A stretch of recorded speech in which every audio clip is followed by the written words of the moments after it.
My little brother. If you're a firstborn, you know exactly what I'm talking about. You know exactly what I'm talking about, because when you have younger siblings that are in your family and you're a firstborn, you realize that you take responsibility for the family in ways that they don't even realize. Like, my brother was the most spoiled brat ever. In fact, when he would come up to my dad and he would ask him, "Dad, could I have $20 to go to the movies?" I would cringe as my dad opened his wallet, because I knew exactly what he was going to use it on. He wasn't even planning to go to the movies. And besides that, why couldn't he just get a job and earn the money himself? But that's not really how my dad was. Now, I myself, I wouldn't even ask my dad for money. I don't even know what he would say. But I knew when my little brother asked, my dad always said yes. My little brother was one of those kinds of people that we would all go out and we would work the farm together. But my brother found a way of getting out of the work. He was out there to be seen, but he wasn't really doing anything. Waking up late, lazy when he was out there, and the whole time with a big smile on his face, and everybody seemed to just love his smile. But I always saw through it. I always saw through it because he would get this goofy smirk on his face, and I just knew he was up to something. I just knew he was scheming for something. But my dad didn't really seem to see it.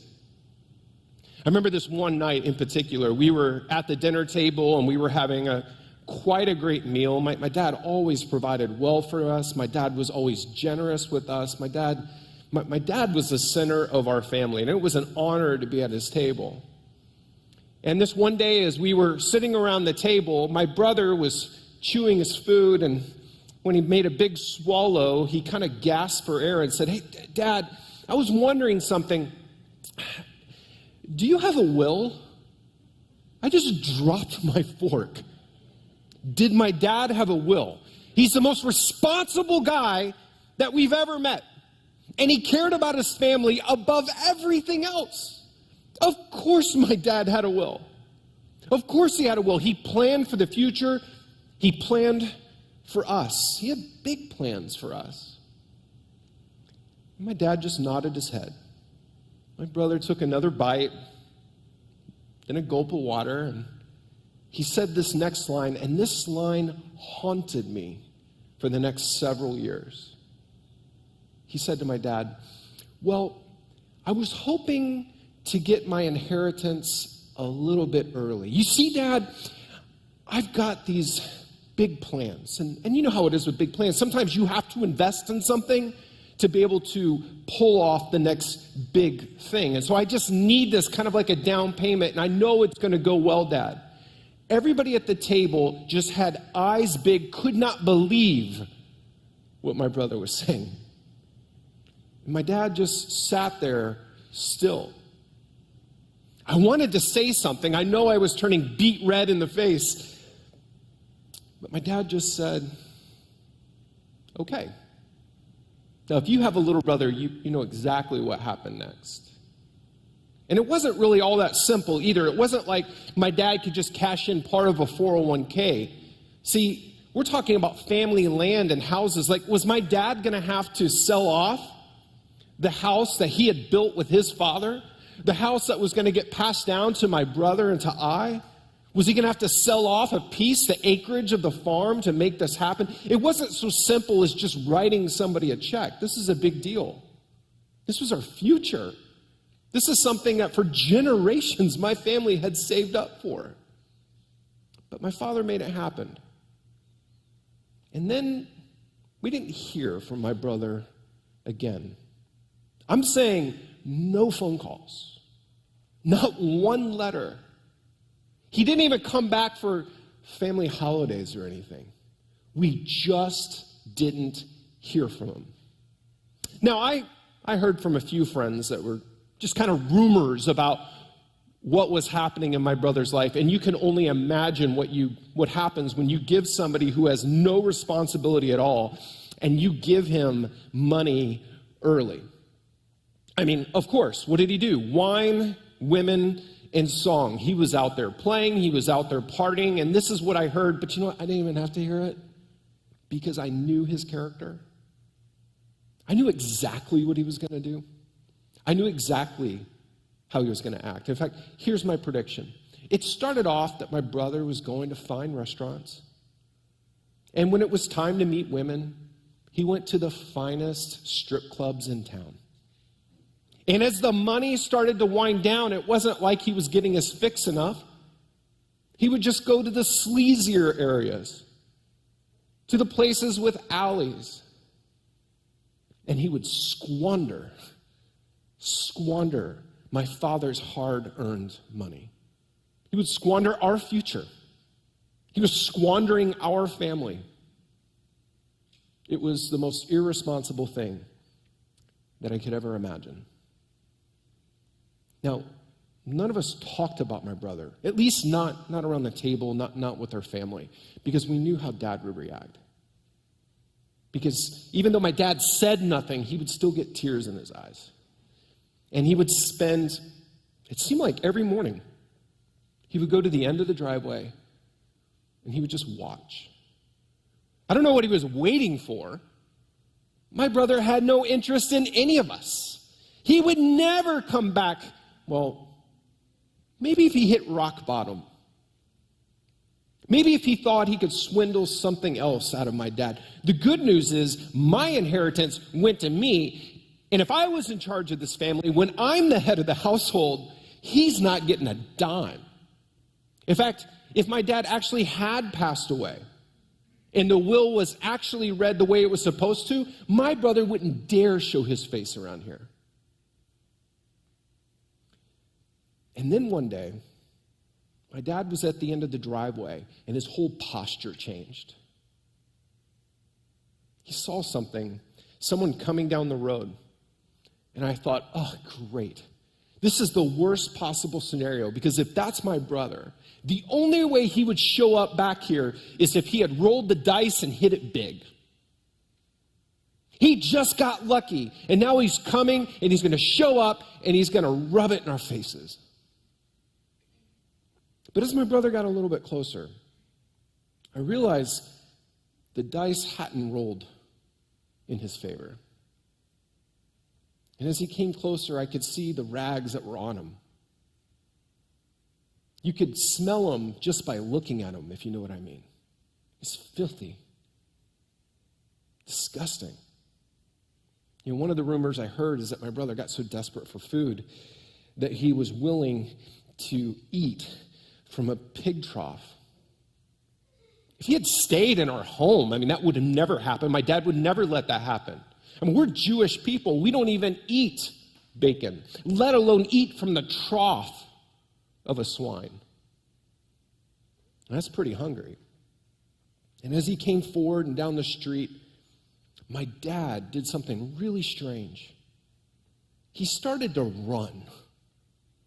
Now, my dad was healthy and he could still work. He was nowhere close to dying and reading his will, but I hadn't seen him run in years. I didn't know my dad could run. In fact, I bet he couldn't, but he did. And as he was running up to my brother, I heard my brother just saying this phrase over and over again, "Father, I have sinned against heaven and against you. Let me be a slave. Father, I have sinned against heaven and against you. Just let me be a servant. Father, I have sinned against you." And my father didn't say a word to him. He just went up and he just held him. Pulled my brother off the ground. My brother was still kind of muttering the words, but my father didn't say a word to him. Instead, he turned back and he shouted, "Bring some slippers. Somebody else, get a ring. Get this boy a robe. My son is back." I think the servants were shocked and they just did what my dad said. But nobody could believe what was happening. Nobody was smiling except my dad. In fact, even my brother, as my dad held him, he didn't get that goofy smirk that he used to always get. Not at all.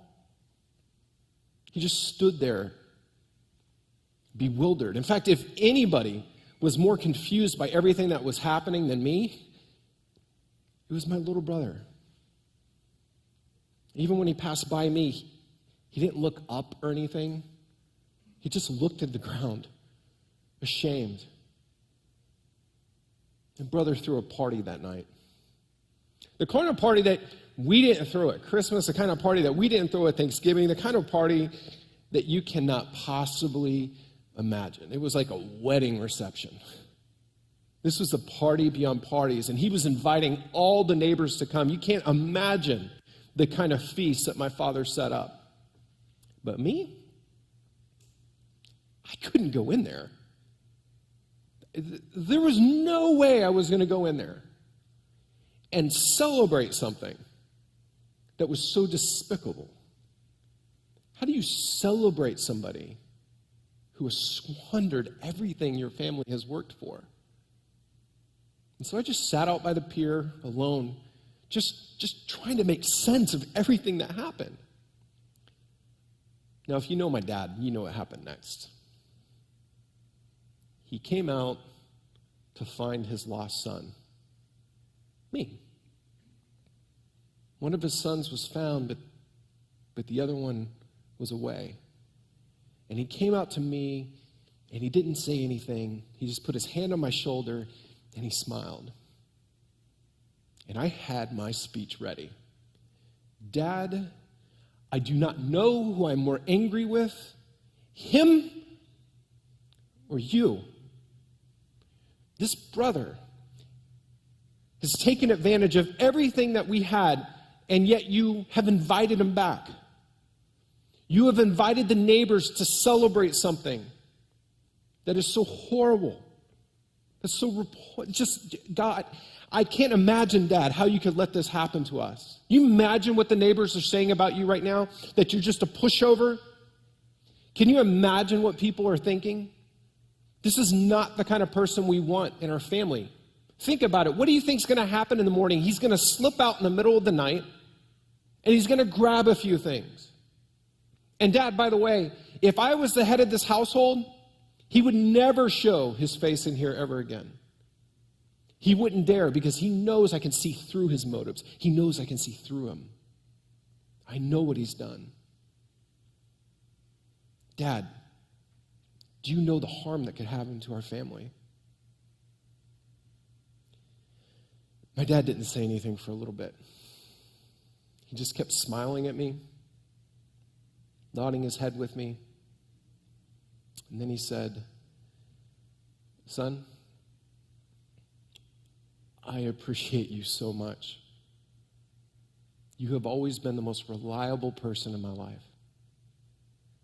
When you say you're going to do something, it's always done, and it's always done well. I am honored to trust everything I have to you. And one day you are going to make a fine head of this household. And you've become such a fine man. But today we had to celebrate, because this brother of yours was dead. But he's alive. He was lost. And now he's found. And with that, he hugged me and left me to myself, and he went back inside. You know, I've never really thought about it like that. What must it be like to be in a foreign place where you really don't know anybody, and the people you thought were your friends, they abandon you so quickly? Like, when you don't have what they want, they're willing to just leave you behind. What is it like to beg for your food? What is it like to try to hitchhike to get places? What is it like to have no place to sleep? I mean, I had thought about everything that my brother had done to us. I wonder what hard lessons the world had taught him. And to be honest, I guess I never really thought of my brother as lost. I thought of him as gone, as running away. but not lost. And although my brother was dead to me, I honestly never thought about my brother as living a dead life or being dead. You know, that's the thing about my father that's so amazing.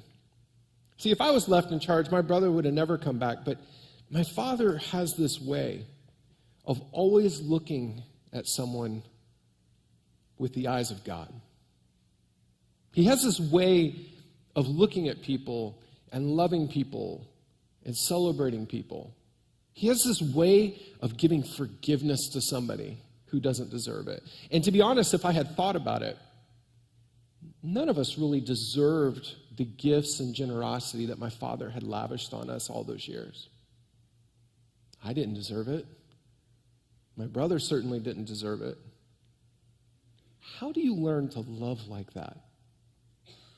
How do you learn to forgive like that? Now, I know what you're all thinking. You want to know, did I go into the party? Did I sit at the table? Did I eat the food? Did I drink the wine? Did I talk to my brother? But here's the thing. When Jesus told my story, he didn't answer that question. He didn't answer that question. He didn't tell you if I ever learned to forgive like my father. He didn't tell you if I ever went back in. And I think this is the reason. And this is the reason I'm not going to tell you either. Because Jesus wants you to answer that question for yourself. When somebody in your life is lost, and Jesus wants to find them, will you celebrate them? Will you celebrate that?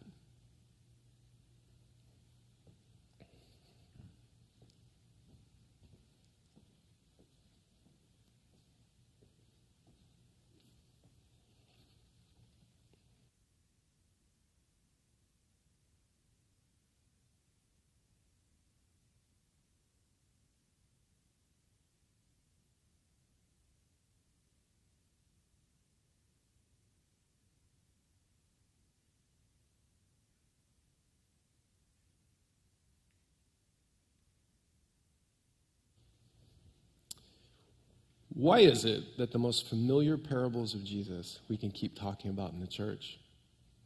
And why is it that we can keep finding new things and new nuggets? I think one of the reasons is this. See, when you read a story like this, it depends what you've gone through in a particular week. Like, you might hear a story like that and you might feel like the father. You might feel like somebody who has lost somebody you've dearly loved, and you know if you could just welcome them back and they could see the love that's in your eyes, you know that they could change. So sometimes we hear the story of the prodigal and we identify with the father, which in a way is kind of like identifying with God. We're trying to treat people the way God would treat them. Sometimes we're in the position of the little brother. We're the prodigal. We're the lost one. We're the one who has gone out and we have made mistakes and we've got so much baggage hanging on us, and we wonder, will anybody ever receive us again? Can we ever really be back in? Can we ever be a part of this again? And some of us more or less have been there, but we've all been there. We've all been there. We've all been the lost son. And sometimes we're like the older brother. And the Pharisee in us starts to show a little bit, doesn't it? It starts to show because we realize that we have checked all boxes and we expect everyone else to check the boxes, and then we begin to forget all the times that we've been forgiven and all the generosity that's come our way, all the grace that God has given us, all the grace that those who love us have given us. And I think when Jesus tells a parable like this, I think everybody in the crowd heard his message from one of those perspectives.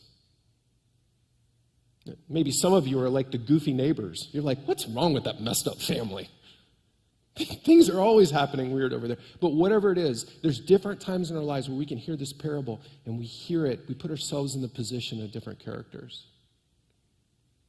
Yesterday, I was cooking for my family. It was in the afternoon. I was making homemade fettuccine Alfredo, making sure the COVID-19 does not go away.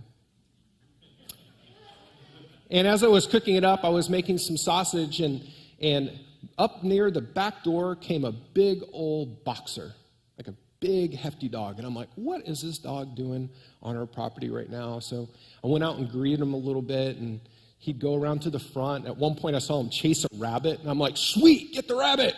I don't know what I'd do with the rabbit, but it just was kind of fun to watch the dog think he could get the rabbit. He didn't. And but the dog kept coming around, and finally I had to go out to the garden, get some basil, put it in the pasta, and I went outside and I brought him just one little piece of sausage, make sure that he trusted me, make sure everything go okay, and I greeted him. And I could tell that he was really scared. He was happy when I was there, when he could see me through the back door. But he was really scared when I'd watch him and he couldn't see anybody.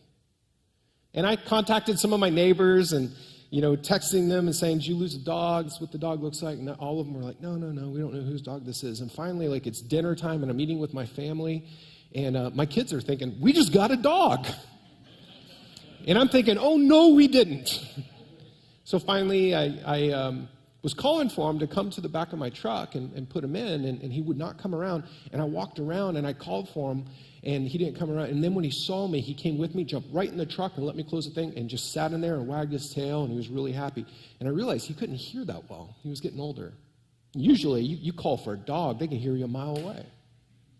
In fact, I think the only thing that really worked on this old dog was probably his nose. I think he smelled my sausage from miles away.